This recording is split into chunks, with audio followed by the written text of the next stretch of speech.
Hello नमस्कार श्री स्वामी समर्थ। स्वागत आहे तुम्हा सगळ्यांचं माझ्या YouTube चॅनलवरती। आजचा दिवस तुम्हा सर्वांना खूप छान सुखाचा आणि आनंदाचा जाऊ देत हीच मी स्वामींच्या चरणी प्रार्थना करते आणि आजच्या व्हिडिओला सुरुवात करते। पण त्या अगोदर तुम्ही माझ्या चॅनलवरती जर नवीन असाल तर चॅनलला सबस्क्राइब नक्की करा। त्याचबरोबर कमेंटमध्ये श्री स्वामी समर्थ लिहायला अजिबात विसरू नका। गणेश उत्सवानंतर अनंत चतुर्दशी पासून म्हणजे 17 सप्टेंबर पासून पितृपक्ष हा सुरू होणार आहे। तर या दरम्यान आपल्याला आपल्या पूर्वजांची आणि पितरांची पूजाही करायची असते। पितृपक्षाला श्राद्ध पक्षाच्या नावाने सुद्धा ओळखलं जातं। श्राद्ध पक्षात पितृपूजा, पितृतर्पण आणि पिंडदान करणं हे सुद्धा सर्वात पुण्याचं काम मानलं जातं। असं म्हटलं जातं की जे व्यक्ती श्राद्धाचं कार्य करतात त्यांना पितृदोषापासून मुक्ती मिळते आणि हे कार्य केल्यामुळे पूर्वजांना मोक्ष मिळतो। आपल्या हिंदू धर्मामध्ये पितृपक्षाची वेळ ही अतिशय महत्त्वाची मानली जाते। तर वर्षभरात आपण पितरांची कुठलीही सेवा नाही केली तरीही चालेल, पण या पितृपक्षामध्ये 15 दिवस आपल्याकडनं आपल्या पितरांची सेवा उपासना ही झालीच पाहिजे। तिथीनुसार पितरांचं श्राद्ध हे आपल्या हातून घडलं पाहिजे। जर घरामध्ये पितृदोष असेल आणि आपल्याला अनेक समस्यांना सामोरं जावं लागतं आणि नक्कीच आपल्या घरामध्ये आपल्या आयुष्यामध्ये अडचणी या कशामुळे येतात याचं कारण आपल्याला माहिती नसतं। आणि म्हणूनच बऱ्याच वेळेला असं होतं की आपण कितीही कष्ट, प्रयत्न आणि मेहनत केली तरी सुद्धा आपल्याला यश हे मिळत नाही। घराची प्रगती होत नाही। घरामध्ये सतत भांडणं, तंटा, कलह, मतभेद, आजारपण यासारख्या घरातल्या गोष्टी घडत असतात।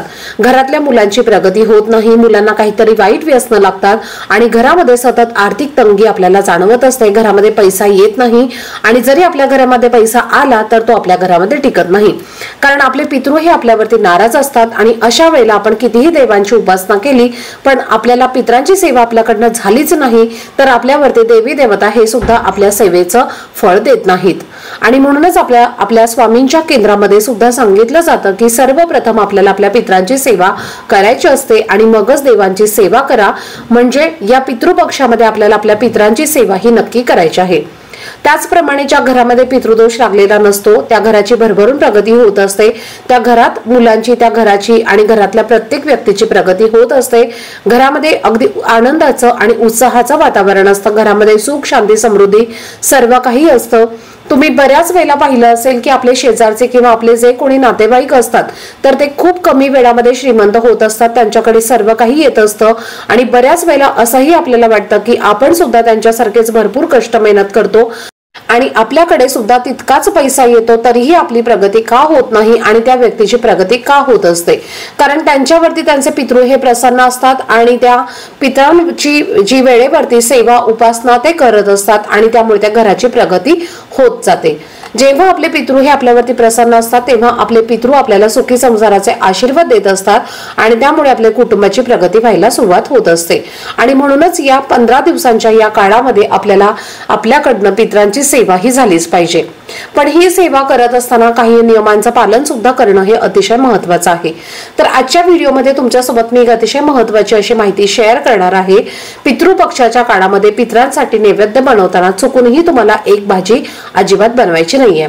नैवेद्यामध्ये ही भाजी तुम्हाला घ्यायची नाहीये। 99% लोकांना ही माहिती नाही आणि जर आपल्याकडनं कळत न कळत ही भाजी नैवेद्यामध्ये घेतली गेली तर पितृ हे आपल्यावरती नाराज होतील आणि घरातनं लक्ष्मी ही काढता पाय घेईल। प्रखर पितृदोष आपल्याला भोगावा लागेल आणि त्यामुळे आयुष्यामध्ये अडचणी, संकट हे विघ्न येऊ शकतात आणि म्हणूनच नैवेद्यामध्ये चुकूनही एक भाजी तुम्ही घेऊ नका। त्याचप्रमाणे या दिवशी करण्यासाठी काही प्रभावी उपाय सुद्धा तुम्हाला मी आजच्या व्हिडिओमध्ये शेअर करणार आहे।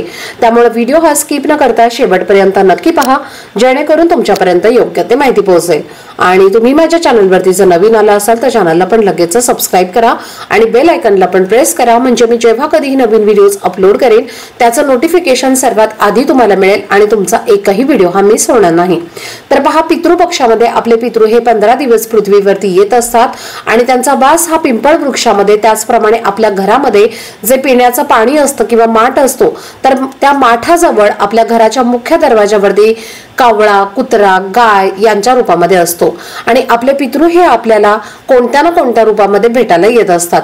आणि म्हणूनच आपल्याला या पितृपक्षामध्ये नित्य नियमानं तुमच्या घराजवळ पिंपळाचं वृक्ष असेल तर त्या वृक्षाला एक तुम्हाला तांब्यावर पाणी जे आहे तर ते अर्पण करायचं आहे आणि हे जल अर्पण करत असताना त्यामध्ये तुम्हाला चिमूटभर काळे तीळ आणि थोडंसं गंगाजल असेल तर ते टाकायचं आहे।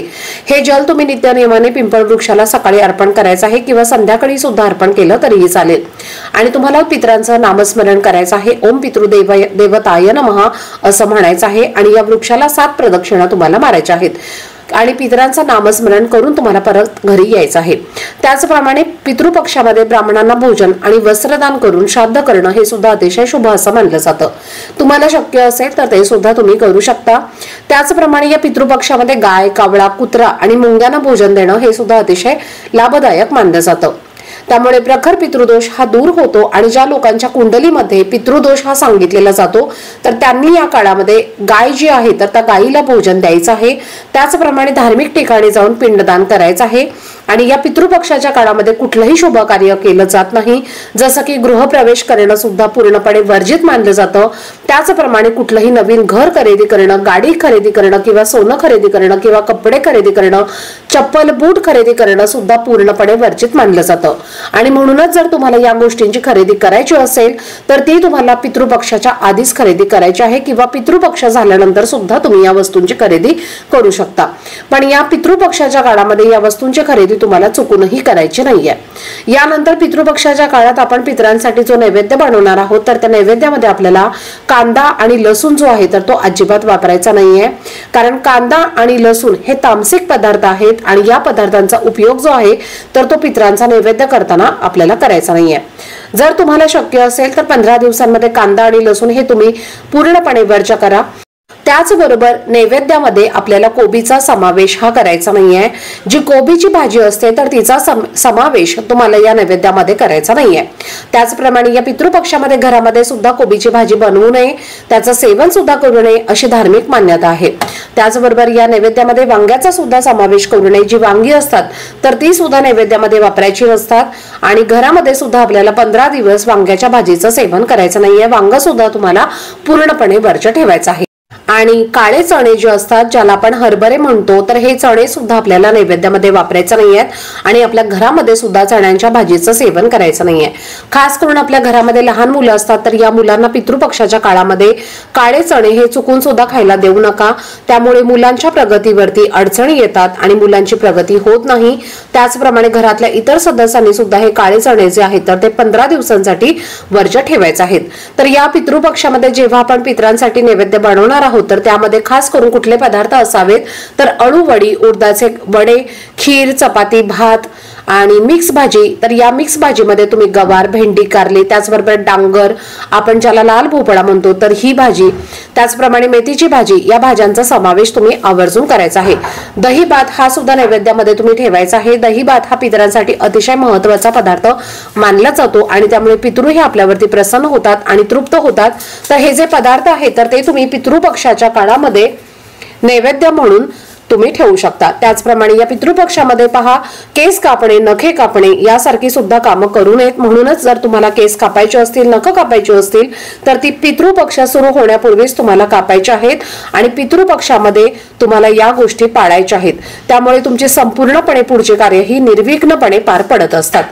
त्याचप्रमाणे पितरांना सुद्धा शांती मिळते असं म्हटलं जातं आणि पितरांचे आपल्याला भरपूर असे आशीर्वाद हे प्राप्त होत असतात।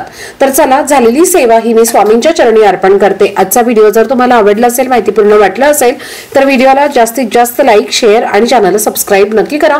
भेटूयात पुढच्या व्हिडिओमध्ये, तोपर्यंत सर्वांना श्री स्वामी समर्थ।